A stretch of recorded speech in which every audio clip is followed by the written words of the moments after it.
wiil aabihiisa inta uu qabriga ugu daba tegay ka saxiixana weliba wixii hanti uu lahaa aabihiisa si uu dadku ugu sheego in hantidii iyo wixii aabihiis uu lahaa ee dhaxalka loo wada lahaa asaga in si gaara loo siiyey loona saxiixay. laakiin maxaa ku dhici doona arrintani marka uu samaynayo? bal ila daawo.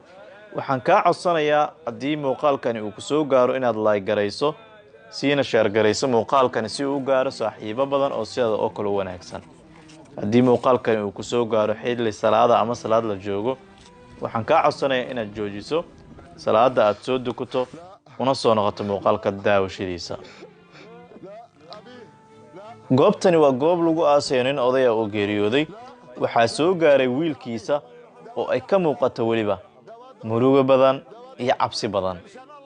wuxuu dadka u sheegay inuu aad ugu naxsan yahay oo aan la aasin aabihiisa, laakiin dadkii ayaa ka dhaadhicinaya ma u sheegaya in aabihiisa uu geeriyooday ayna mudan tahay in la aaso ama la duugo. laakiin intaas uguma harin. waxa uu soo galay qabrigii uu aabihiisa ku jiray si uu ugu saxiixdo warqado uu asaga horay u soo diyaarsaday oo ahayd in hantidii aabihiisa uu lahaa asaga lagu wareejiyey, aabihiisana uu asaga u saxiixay si uu dadka hadhow ula wadaago. bal si fiican u daawo muuqaalka ninkani iyo waxa uu samayn doono. waxa uu la soo baxayaa warqad uu horay u soo diyaarsaday ay ku qoran tahay in wixii dukumiinti ama wixii hanti ah oo odaygu uu leeyahay uu siiyey ama uu ku wareejiyey wiilkiisa una saxiixay weliba.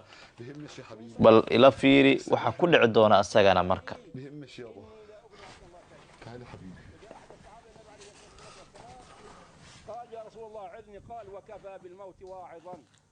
waxaa bannaanka ka socota ducada loo duceynayo aabihiisa.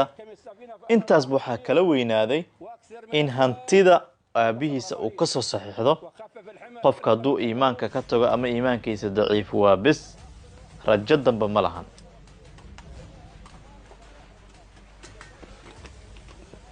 laakiin allah subxaanahu wa tacaala wuxuu tusi doonaa ama wuxuu arki doonaa ninkani arrin aad u xanuun badan.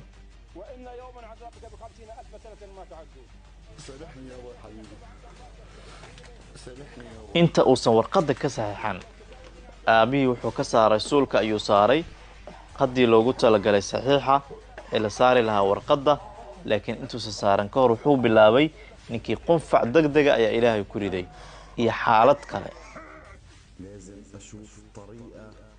markani waa mar inta uusan aabihiisa geeriyoonin ka hor uu go-aan ku gaarayay in wixii hanti aabihiisa uu lahaa uu isaga sidaas farsamaysan uu ku wareegsado.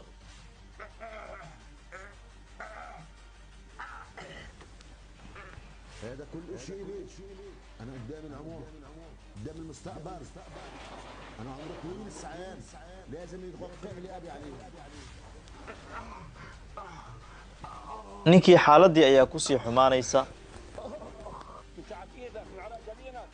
halkii ayuu ku miir daboolmi doonaa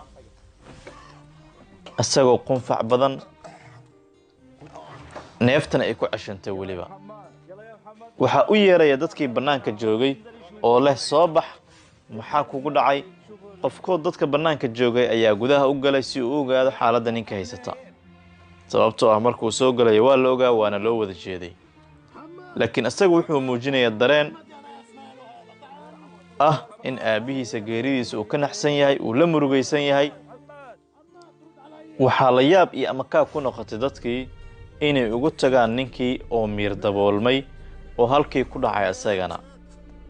dadkii ayaa isku sheegaya in ninkani uu ku jiro xaalad talisa, laakiin bannaanka markii loo soo saaro waxaa la soo saari doonaa ninkii uu meyda oo halkii ku geeriyooday.